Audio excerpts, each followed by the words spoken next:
just made up work. Hi everyone, Way back my when. name is Financial. I've got a really interesting case study. We'll build freelance teams with more agility. This is a strategy Your where way of working is better than me. work for everybody, so I'm not saying that someone is exactly where you want to have it, but it does work in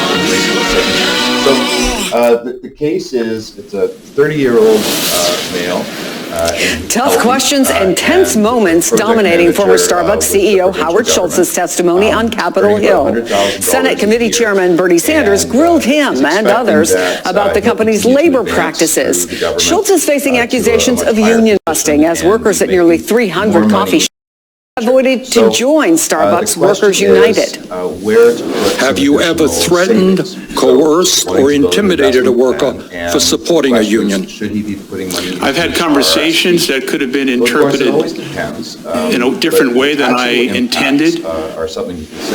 NBC's Garrett Hake is live on Capitol Hill. So Garrett, walk us through what happened at this hearing. Chris, everything about this hearing was contentious. Even the process of getting Howard Schultz into the chair today has been a weeks-long back and forth that only really came to a conclusion with the subpoena threat. And from the moment the gavel fell at the beginning of this hearing, it was contentious. You've heard some of that with Bernie Sanders grilling the former Starbucks CEO about the company's labor practices. That's, of course, the stated focus of this hearing. You had a lot of baristas, current and former, in the audience there. There was sort of an atmosphere of tension around the whole process, even between the senators themselves. This excerpt I'm about to play for you caught a lot of people by surprise, in which Bernie Sanders and the new Republican freshman senator from Oklahoma, Markwayne Mullin, got into a back and forth really about the kind of relative ability for Bernie Sanders to be pressing this question since he himself has significant personal wealth now. Let's just play it. My other videos. You made more misstatements in a shorter period of time than I have ever heard. Please correct me. Well, if I'm worth $8 million, excuse me. All public. Excuse me. Yeah, go ahead. All right. Excuse me. Yes, sir. If I'm worth $8 million, that's good news to me. I'm not aware of it. That's a lie. All right. Number two. Part of public records. Where else to put some money? You're probably looking at some phony right-wing internet stuff. It ain't true. All right. You should read beyond that. It is not true. It's part of public records. No, it is not public record. Okay. Well, you made It is not $1.7 million on your book. public record. You made All right, it is. $1.7 on your book. Excuse me. I've got the mic now. Number The statement I said have you want the to be a mic billionaire. now.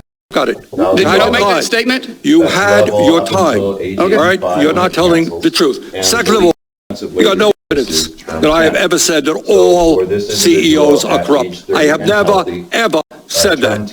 Probably not all, but every time you talk Probably about not that CEOs, you do shouldn't say that. say it. Chris, a couple of former House guys engaging in some House-like behavior on the Senate side. At least that's how senators would look at it. You don't see that kind of thing in a Senate hearing very often.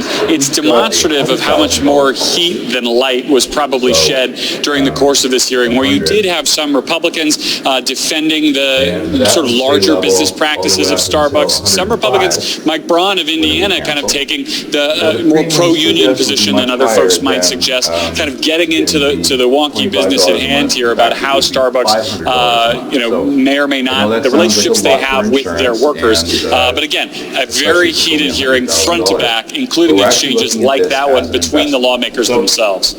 Schultz is probably glad to take a break and let them go at it for I imagine that's right. Garrett Hake, thank you for that. Appreciate it. And tonight, Senator Bernie Sanders will join All In with Chris Hayes, 8 p.m. Eastern Time, only on MSNBC. All this talk about TikTok, but what's really so dangerous about the popular app? We'll break it all down ahead.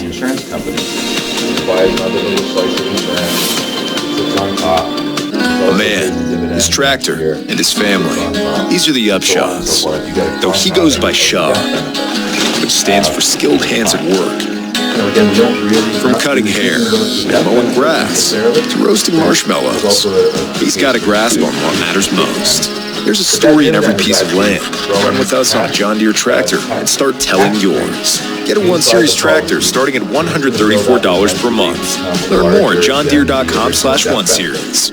You need to deliver new apps fast, using the services you want in the clouds of your choice. With flexible multi-cloud services that enable digital innovation and enterprise control, VMware helps you innovate and grow. Is about $31,000. Now we put $60,000 into this over a 10-year period, so it doesn't look like a great rate of return. So again, it's not an apples or oranges. We're looking at this long term. At year 20, that cash value has grown to $72,000, almost $73,000. We didn't put any more money in. We only put that paid for the first 10 years. At year 20, it's grown to $73,000. And at year 30, when he's 65, it's grown to $128,000. 128. So, and the other thing I wanted to say is at year 10, when it's fully funded, now redirect that $500 a month or more into the RRSP. So we've waited until he's in his highest earning years to start using the RRSP. So that's good. That's going to be growing on the side too. Now, what's great about this is he can start to access the cash at age 65. Well, he can access it any time, but in this plan, we're going to have him access the cash at age 65. He can start to draw $10,000, $20,000 or more dollars every year from this plan, and it comes back as a return of premium. So there's no tax on that.